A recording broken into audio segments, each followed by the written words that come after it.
بسم اللہ الرحمن الرحیم۔ عزیز طلبہ کرام، السلام علیکم۔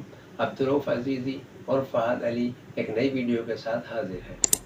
گزشتہ اسباق میں ہم اسم معرفہ کی تمام اقسام، ان کی تعریفات، بنانے کا طریقہ اور مثالیں پڑھ چکے ہیں۔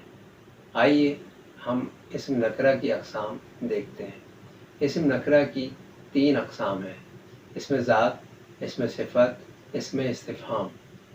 اسم ذات وہ ہے جو کسی اپنی ذاتی خوبی کی وجہ سے دوسری چیزوں سے الگ سمجھا جائے، جیسے کاغذ، لکڑی، پتھر وغیرہ۔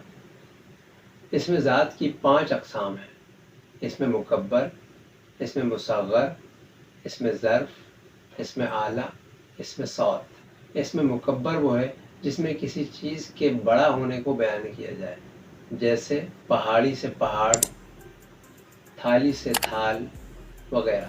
اور اس میں مصغر وہ ہے جس میں کسی چیز کے چھوٹا ہونے کو ظاہر کیا گیا ہو، جیسے پرچہ سے پرچی، پیالہ سے پیالی وغیرہ۔ اس میں ظرف وہ ہے جو وقت یا جگہ کے معنی ظاہر کرے۔ اس میں ظرف کی 2 قسمیں ہیں: اس میں ظرف زمان، اس میں ظرف مکان۔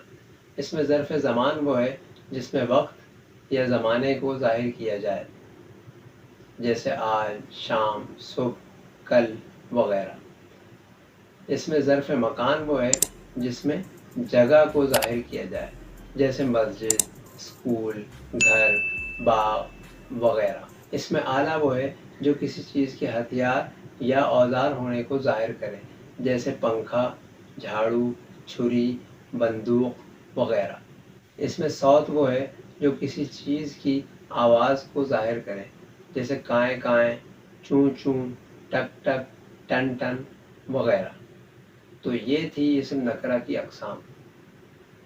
امید ہے آپ لوگ بخوبی سمجھ گئے ہوں گے۔